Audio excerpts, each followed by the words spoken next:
Alright, today we're having a second look at Gabrimo mo are yo, Daikai Sonanki, Distress in Ocean by Yamametri. Alright, so here we are in Distress in Ocean. I'm not gonna do the whole name again, because it's hard to do when I can't read it. I'm just lucky that I happen to have this on my Moon.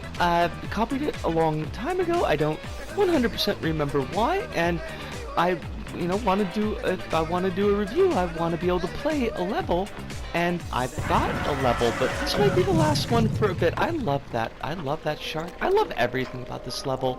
Almost everything. I mean, it definitely has there are some issues in this level. Getting down from here is kind of a pain in the butt, honestly. But this is so neat.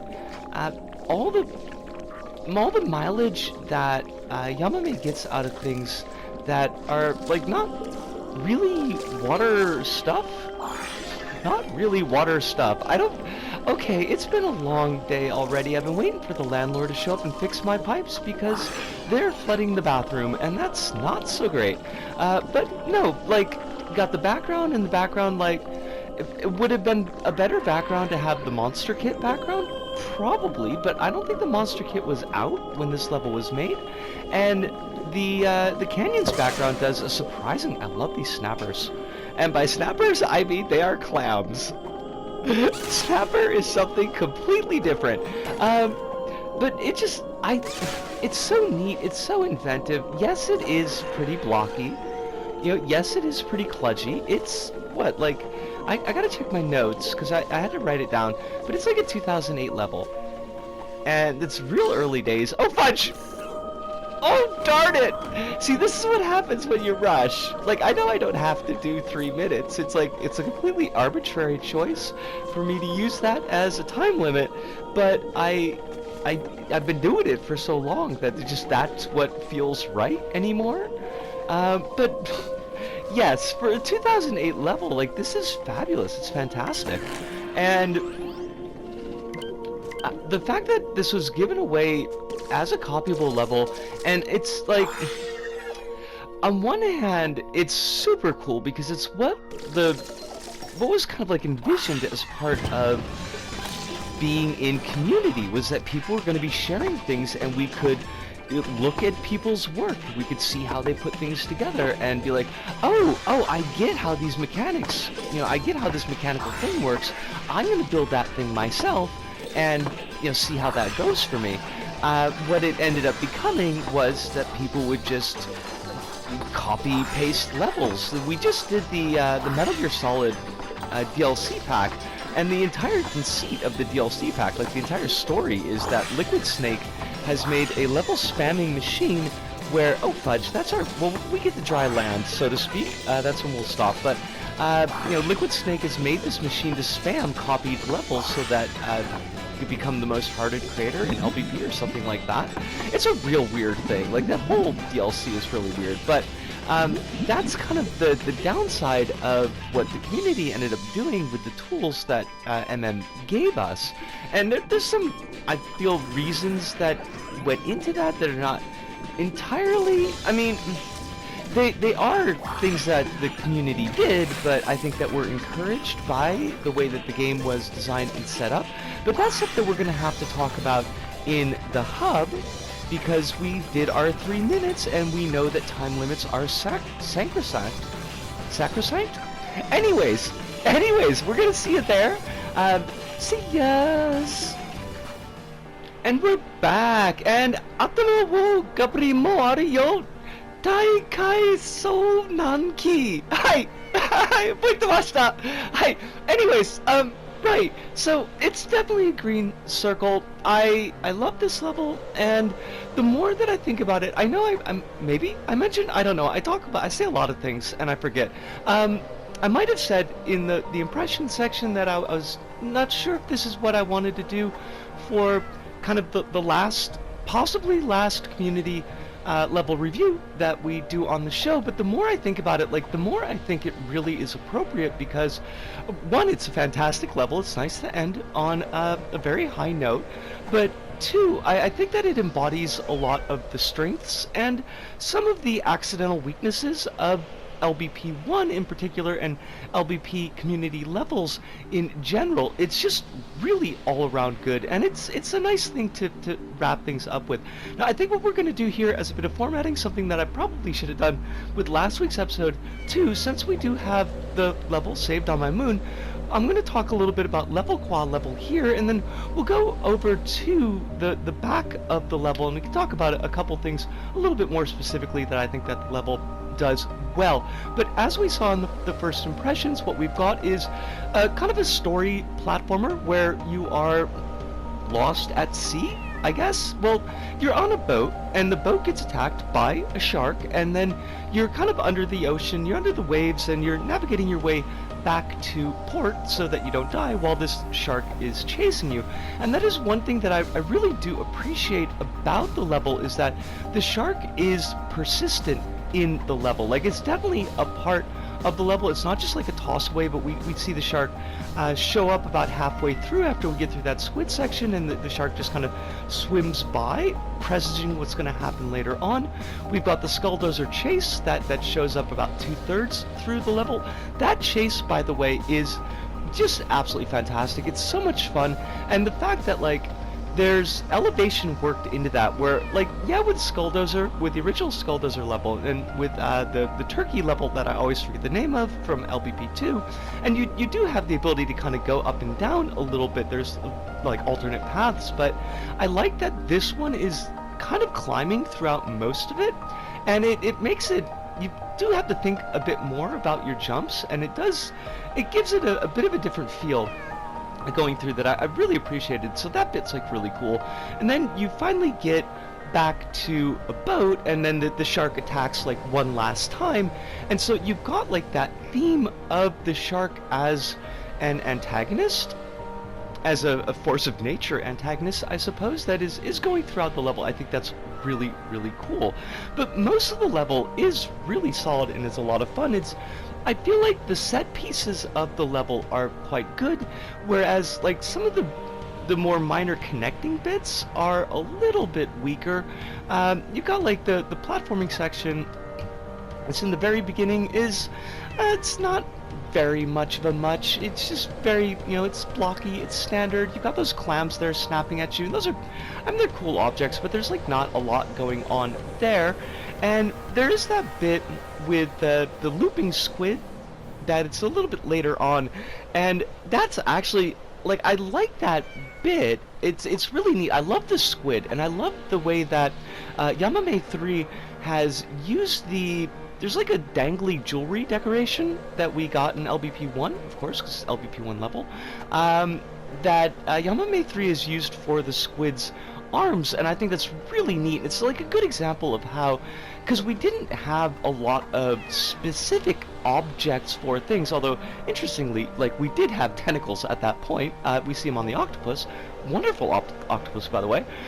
We didn't have like a lot of specific objects to use or specific decorations to use, so you'd have to kind of kludge together and find things that mapped to the shape that you were working with. And I think especially in the LBP 1 levels, it does give it very much that feel of like, these are things that you could have thrown together with materials at home. Like, not perfectly, of course, but it has that feel, and I always love that most about the first game. I think the first game nails that the strongest. I think that with 2 and with 3, and even with the DLCs, you're starting to move away from that more, and looking at, like, environments as game environments, and like we see that as early, I feel like we see that as early as the Metal Gear Solid DLC pack, but definitely you get that much more strongly in LBP 2, and then finally like in LBP 3, where it doesn't feel like there's really any nod at all to that original ethos of like, this is stuff that kids could make. It's very much like Craft World as a completely separate place, but or Bunkum, I suppose, since we're in Bunkum at that point. But anyways, to get back to the original point, the looping squid bit it's interesting and it's fun, but I do feel like the visual presentation doesn't do it very many favors, because like the flow of the action to that point and the way that the cameras are set up, it makes it look like you're supposed to go along the bottom and that you're supposed to grab onto the squid from the rightmost sea anemone, like that pink sea anemone. And those sea anemones, they kind of act as like pillars, like platforms that you can jump on. They've got point bubbles on them, so they're kind of pulling the player's attention and pulling the player's action along the bottom edge of that play field. Whereas if you grab the looping squid, ride them up, and one, you can get a prize bubble up there. There's a hanging sea anemone that kind of bobs, well, it doesn't bob, but it moves to the left and right. And then if you jump from that to the fast rotating squid, it's a much easier jump to nail. So I feel like in that section, like the visual presentation could have been toned up a little bit more, tightened a little bit more to make it a little bit more clear to the player. Well, maybe Yamame 3 didn't want to make that more clear to the player. Like, maybe wanted the easier route to be something that you kind of had to search out for. It's hard to tell, because obviously I can't, like, I'm not in contact with Yamame 3, so I can't really ask their feelings when they were designing the level. But I do feel that section starts to drag a little bit, because it's so easy to miss the squid if you're trying to get it from the bottom jump, that you end up dying there a number of times, perhaps unnecessarily, and it does kind of like slow down the pace of the level quite a fair amount. You get through that section, and like I said, those connecting bits are a little bit weaker, but then you've got the bunker style drop down on the octopus at the very beginning of the level, which is absolutely lovely. It's a little bit tough because you're not, I mean, you are on a chain, but you're hanging from the tentacle as an object, and it's a little bit weightier, so it's harder to swing out of the way of those jellyfish. I don't think that's a bad thing necessarily. I don't think that's really any kind of major problem in any way, but like it is something that you have to account for. If you think you could just like swing like you're on a bit of grabbable material that's just on the chain and that's all, and the weights are completely different, you're gonna have a harder time of it. So you've got like that bit there. You've got the Skulldozer style race, which is wonderful. You've got that not exactly boss battle at the end, which I absolutely love, and the way that the shark, when you kill it the third time, well, you kill it the third time, you encounter it the third time in that sequence, and it's all on fire, like it's something out of Jaws. I think it was Jaws 2, maybe, that had the burning shark at the very end of it. Jaws 2 wasn't a particularly great movie. I don't recommend it. I don't think that anybody needs to watch it, although it's not like a bad movie necessarily. It's just kind of a waste of time. I feel like, personally, not as bad as Jaws 4 and not as bad as Jaws 3, but at least Jaws 3 was in 3D if you saw it when it was released in theaters, like I did, because I'm very old. But yeah, like, this is a really fun level. It's a really well done level, and it's a level that I feel like does manage to capture that spirit and feeling of LittleBigPlanet, like the first LittleBigPlanet. It's so good, and I'm glad if this is the last one that we do. If this is the last community level that we do, then I think that this is a really good one, and we're really lucky to have it. That I don't know why I saved it to my moon, but I did, and let's thank Yamame 3 for giving us that opportunity. That is something, like, I do kind of want to point out, that like it's not a lot of creators let their levels be copied, because the community quickly took that feature, which was supposed to be kind of community building and spreading knowledge, like, here's this level that I made, I'm really proud of it, I did these neat things in it, and I want to show it to you so that you can take this knowledge and make your own neat things. And the community seized on that and was like, oh, okay, well, I'll just recopy it, and now it's got my name on it, and I'll get the hearts instead of you. And that's really crummy.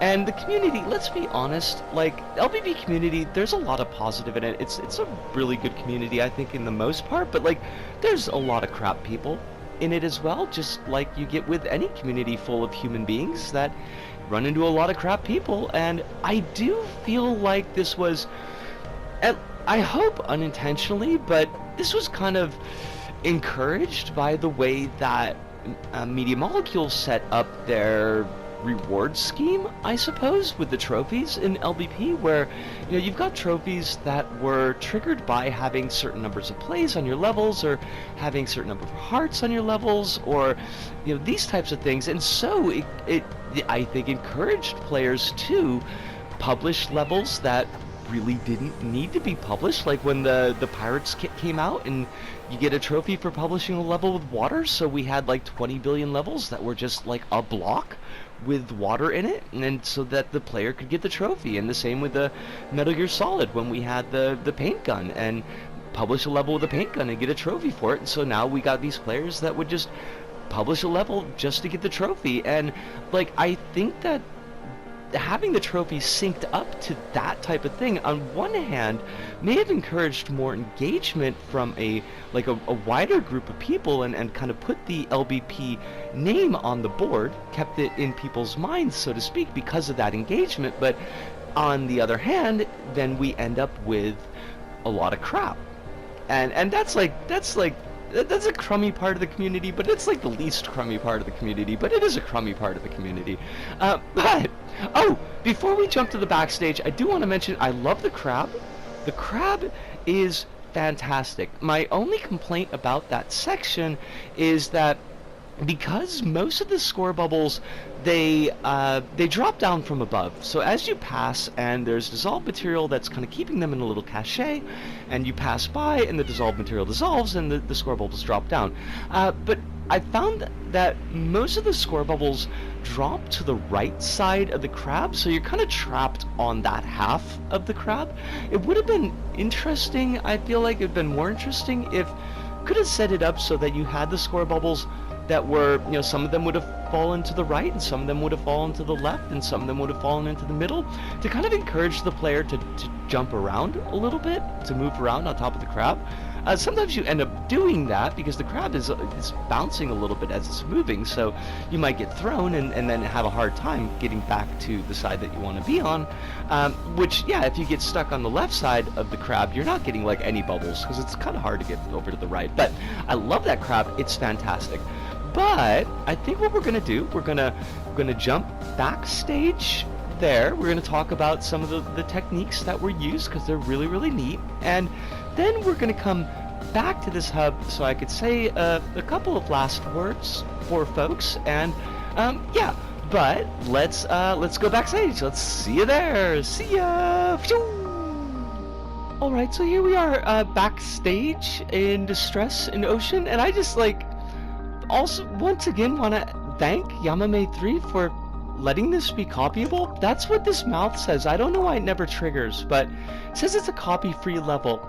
And yeah, I don't know why that's there, because when you play, it doesn't trigger. So, but we see the boat ride that goes across. I can't check any of these because whenever I try to check sound objects, it crashes the level. But yeah, I don't know precisely what I wanted to talk about here, just to kind of show off some of the cool stuff that was going on in the background, and kind of see how it plays out. Now, I did turn the music off, so because there's going to be music going on that I'm piping in. But we got our boat just rolling along here on some rubber, and I like how the motorboats are misset so that the boat does have a bob to it. Just how cool is that? How cool is that? We got this absolutely fabulous octopus. Look at this kid. Look at him. Hang. I will do that thing. I'm gonna hang because I want to see what the mechanism looks like. So let's get it down a little ways. Floop. Yep. And we've got it, like we see, it is actually on a winch. But just a fantastic looking octopus. Look at the build, look at the design here. I don't know what material, this is a weird thing that comes up when you look at, I don't know if it's just LBP1 levels or if it's levels that have been copied. But if you look at the material, it all comes up as tweakable material. And I don't know what that's supposed to mean in this context. I mean, yeah, we could tweak it, but it doesn't tell us what it is, unfortunately. I wonder if it's in here. Oh my god, is it possible all this material is just this? No, that makes no sense, because there's wood here. There's no wood being shown. Where's my wood? LBP? That could be read very wrong. Don't read that the wrong way. But, like, this is a really well set up short sequence that's evoking that bunker sequence. We see the dangly earrings that I was talking about a little bit back. But just excellent. We got that background back there in the canyons, and it's interesting because this level came out... Let me grab my notebooks. I should have had these in front of me. The level came out in November 24th, 2008. And I've kind of mentioned, I really think that the Canyons does a really good job of the original set of backgrounds that we had available to us for kind of evoking this theme. And you wouldn't think that, because, like, you know, it's a deserty type of area, but it's like, it's very sparse, and with the blue filter on it, like, it does give that bit of an underwater look. I'd wondered to myself if it would have looked better with the... Hello, come here. With the monster kit background, which is where? Here we go. If it would look better with the monster kit cave background, and it does have a look to it. Like, I do think that it looks pretty nice, but the monster kit didn't come out until May 21st of 2009, so this wouldn't have been available to Yamame to actually use. And that also shows us, like, why all of these connectors are visible.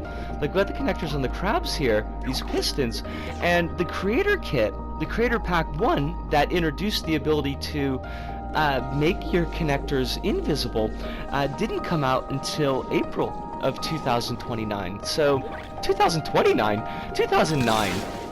So yeah, those techniques would not have been available to Yamame 3, so we ended up getting that.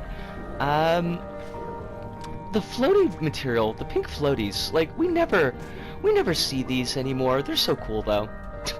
It's like, that was the only way to kind of propel players in that way at that time, and it works, like, really, really well. Right. But what I was saying is that you couldn't make the connectors invisible at that time. That technique was not made available to the community. Now, interestingly enough, let's pull this out here, and we can see what I was talking about before, where we had the caches of point bubbles. And what are they triggering off? I mean, oh, that's a pretty wide range. Oh, we wouldn't have been able to make these angled. These had to be round because that ability was not available until the Creator Pack 1 came out. That explains it, why it's not more narrow band, because if we were doing this post Creator Pack 1, we could have made little wedges that would have, like, we could have set it up better so that they would have fallen at different points, and that's why they're triggering so early.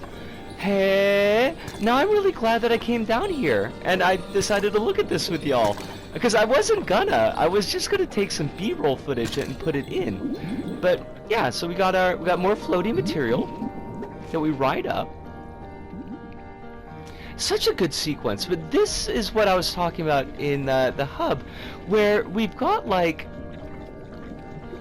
so we come up and we've got the camera and it's kind of pulled down to the floor a little bit, so it's not like, it's not pointed up directing our attention that we could go upwards. Now, yeah, sure, you could kind of say to yourself, well, why not ride these, because you can grab them. Why not give it a shot? Why not ride them? But, like, really, you see these point bubbles here, and then there's more point bubbles here, and the action is kind of pulling us along this plane.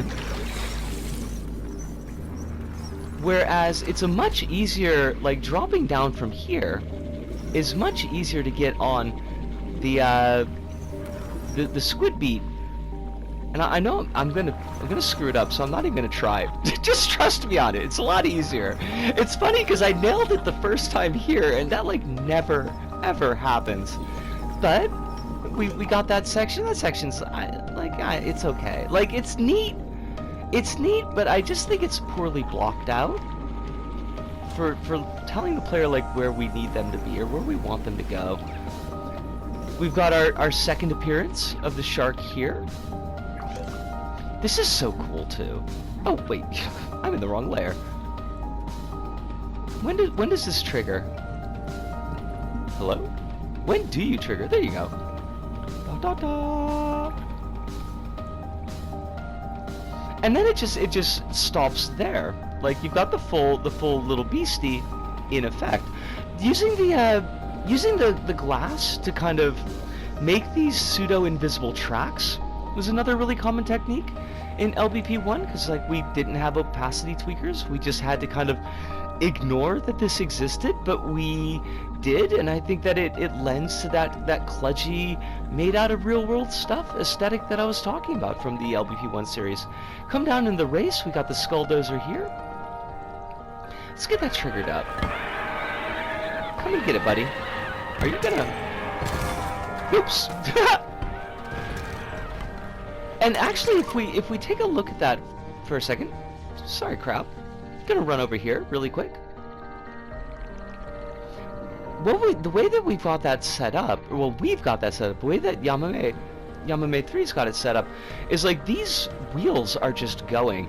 There's very little, it's quite interesting, but there's very little like logic, so to speak, in the level. Like you don't see a lot of LBP1 style logic gates of like the AND gates or the OR gates. It's just like straight up things are turned on from triggers and they just go.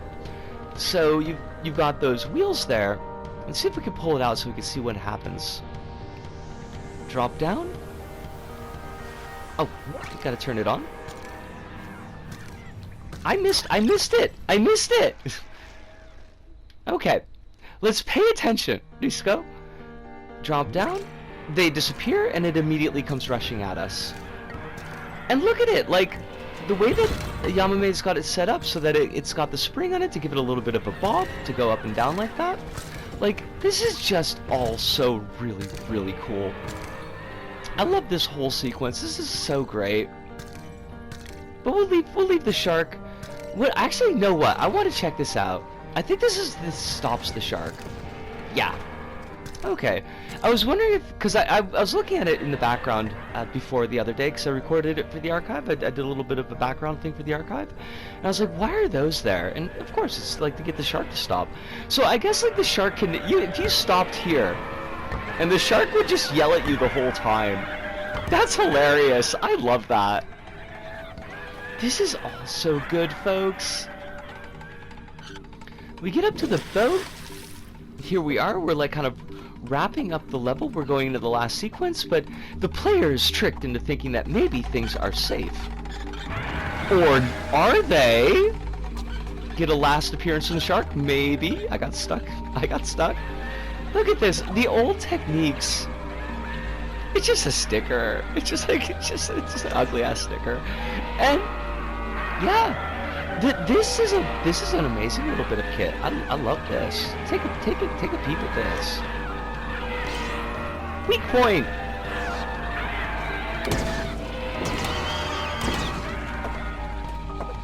And this is a really good technique, actually. I wanted to point out, but instead of using like one shark object that was going to be for all three phases, and trying to figure out like how you would trigger those different phases or the different looks of the shark each time, Yamame 3 set it up as actually three separate discrete objects, so they could focus on like what is each phase going to look like, what is each phase going to do, and because they're hidden below the waterline, so to speak, here, the player's brain is going to kind of combine them all into one. The player is going to think that it's just one object. And that technique, we'll see it used in the story mode in LBP1, I've seen it in community levels, and it works so well that for the longest time that influenced the way that I built levels, where I would try to cram everything into one object, and I would end up making an object that was like a black hole of logic. It was like a huge thermo cost to put in levels, and it was really easy to break because there's all these fiddly bits of logic in it that really didn't need to be there. If you could split things up like this and trick the player with misdirection and let the player think that it's all just one thing. So we've got our weak point again here, and then when that is destroyed, where's the... Oh, I missed it. I can't find it. Oh, is it here? It is not, in fact, here. Or is it? Oh yeah, there it is. So this is following that red tag, and when the red tag is destroyed, because it's just a block that you can destroy with a bit of dynamite, bomb, explosive, then of course the tag is going to be destroyed along with it, and it'll trigger all the dissolve that needs to happen. And then this last bit here, there's a tag on the boat, and when it hits the nose of the shark,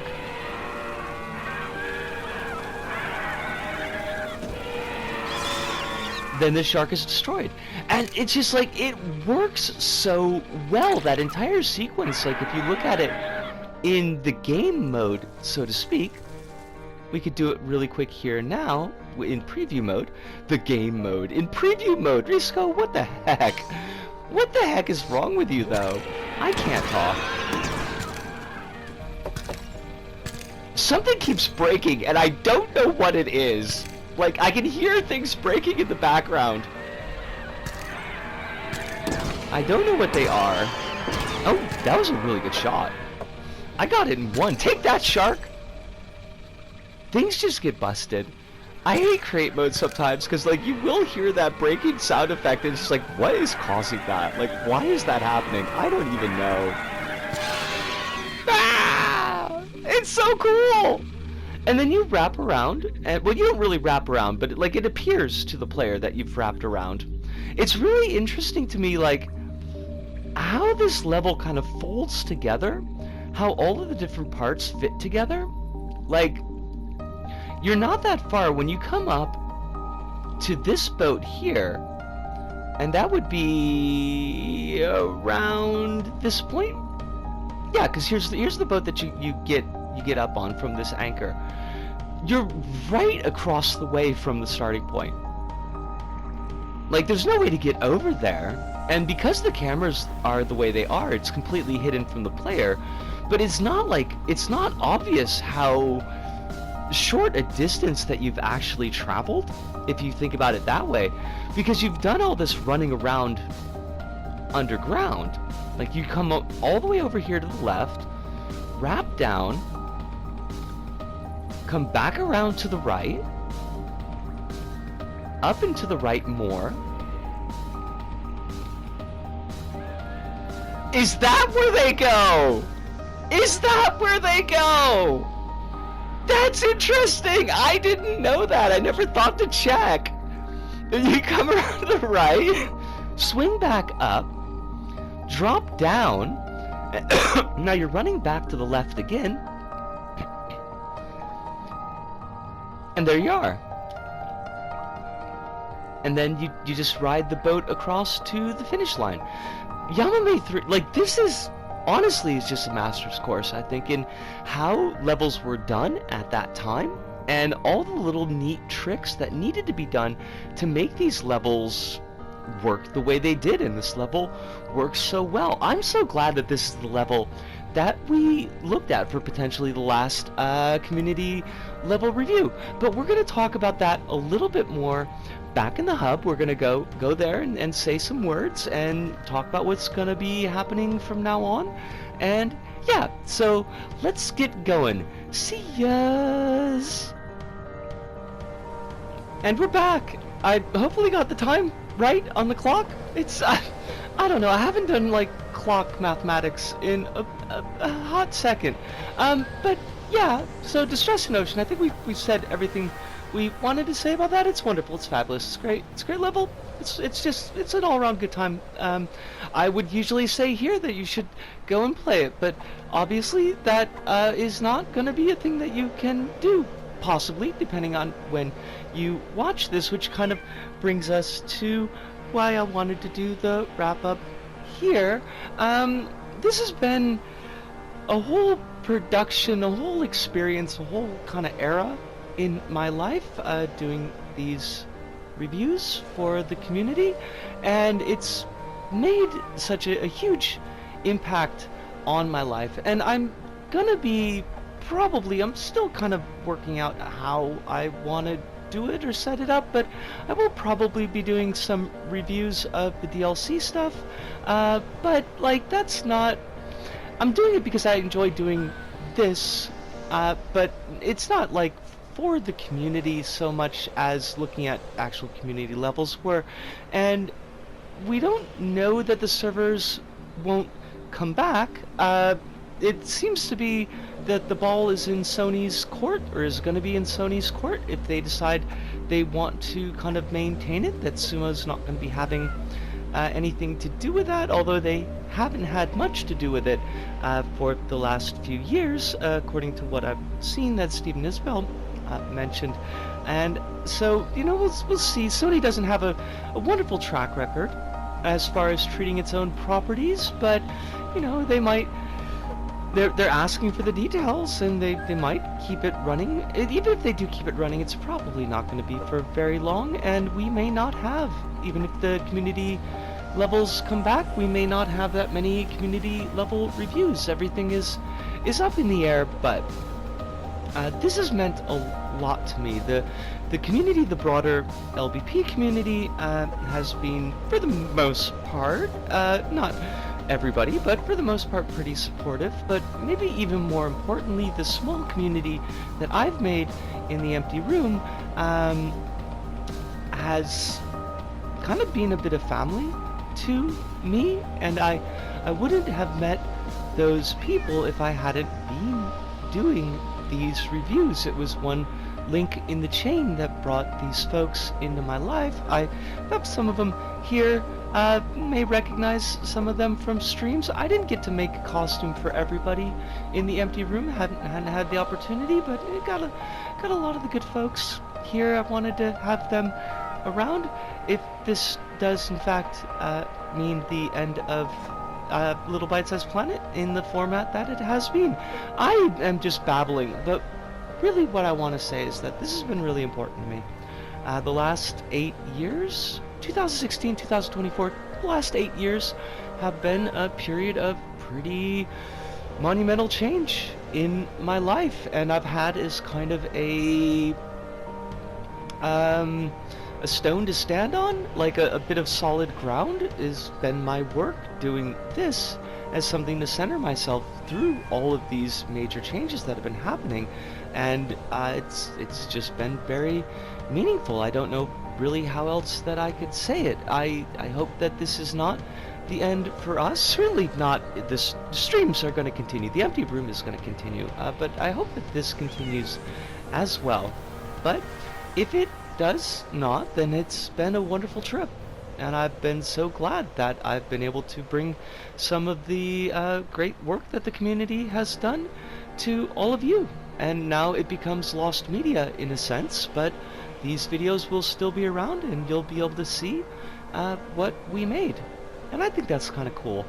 But that pretty much does it for us here, This Go About. So from me, Disco, here in Tokyo, to all of you out there, wherever you may happen to be, thank you, arigato, arigato, sayonara, see you, and ciao. I love you.